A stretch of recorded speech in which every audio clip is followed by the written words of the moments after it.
G'day folks. I just before I went to sleep last night, I was about to put my phone down and I saw that Gordon Lightfoot had passed away. And I thought, wow, it was one of those things like I remember when George Harrison passed away. I remember when, you remember those moments. And Gordon Lightfoot was a big influence on me growing up. Songs like Sundown and If You Could Read My Mind and all those great songs. And then later on, listening to bluegrass, listening to the great Tony Rice, cover his songs, and you realise, what a great poet this man was. He's incredible, and so big influence. So I woke up this morning, and of course, got up, and there's a text from Sudsy, my mate from the Gold Coast. He said, Gordon Lightfoot's passed away, and I knew I'd hear from Sudsy, and there's a story behind that because. In the 90s, very early 90s, about 91, there was a great gig on the Gold Coast, and it was called the Dog's Breath Inn. It was on Orchard Avenue, and I was very lucky to get a solo gig there. I was lacking confidence. I just moved to the Gold Coast. I didn't know many people, and I needed the gig, and so I got this gig at the Dog's Breath. And Sudsy was the bar manager there, and it was a great group of people, great musicians. We're still lifetime friends, a lot of us, and which is great. I love that. I love to think about that. Anyway, after the gig, Sudsy said, "Have you heard of Gordon Lightfoot?" I said, "Yeah." He said, "Do you know the record, the Edmund Fitzgerald?" I said, "No, I don't really." He said, "You got to learn it, Zoe. You'll love it." And he handed me a tape, and he said, "Take it home." He said, "Learn it for me." I said, "Easy, done." So I took it home, and I remember putting the tape in the cassette player and playing it. And the first line is, "And the legend lives on from the Chippewa on down at the big lake they call Gitchagumi." Now, for a bloke from Penrith, I was thinking like Chippewa. I didn't know what it was about, until one day I learned many years later, living in America, about the Chippewa people, Native American, who live on the banks of the Lake Superior up there, and they call it Gitchagumi. So and the story is bigger than that. It's deep. There's so much in this song. So I went and learned it, and it became something I play every gig at the Dog's Breath, and I've got so many happy memories of it. And I think when you have a song and you can see the story and you can feel it, and it's a great songwriter, a great storyteller, and Gordon Lightfoot was just the best at that.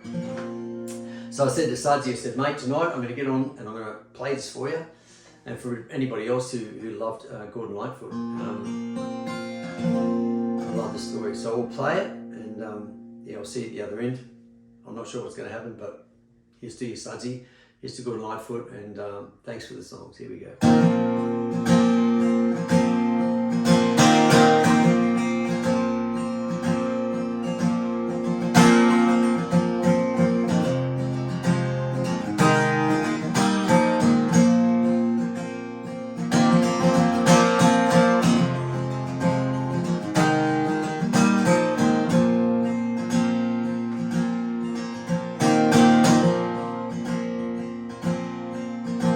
And the legend lives on from the Chippewa on down at the big lake they call Gitchagumi.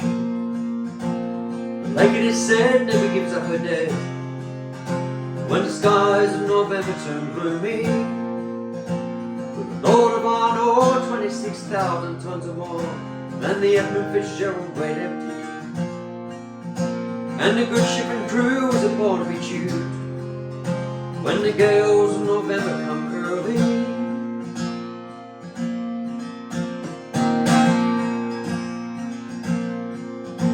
And the ship was the pride of the American side, coming back from some mill in Wisconsin.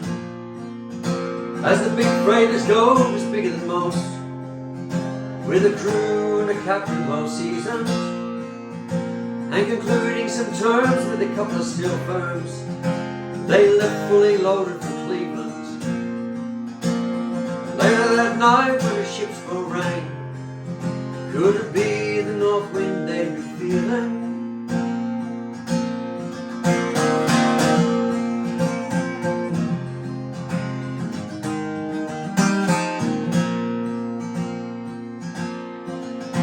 And the wind and and the wires made a tattletale sound, and a wave broke over the railing. And every man knew, as the captain did too, 'twas the witch of November come stealing. And the dawn came late and the breakfast had to wait, when the gales of November come slashing. When afternoon came it was freezing rain, in the face of a hurricane west wind. And when supper time came, the old cook came on deck, saying, "Fellows, it's too rough to feed you." And at 7 p.m. the main hatchway caved in.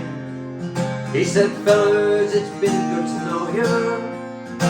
And the captain wired in, he had water coming in, and the good ship and crew was in peril.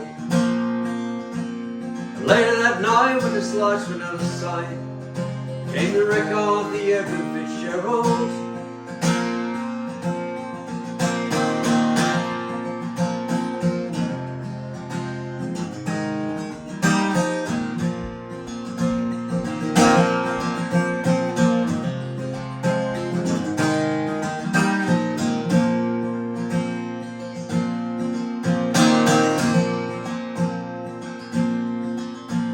Does anyone know where the love of God goes when the waves turn the minutes to hours? The searchers all say that it made Whitefish Bay if they'd put 15 more miles behind her. They might have split up or they might have capsized, they might have broke deep into the water. But all that remains is the faces and the names of the wives and the sons and the daughters.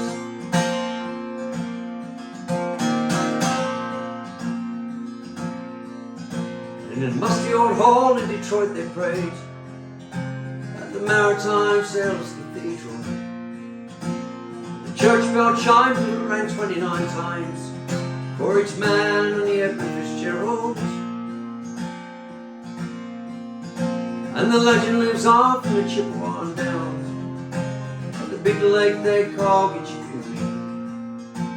Superior, they say, never gives up a dead when the gales of November come early.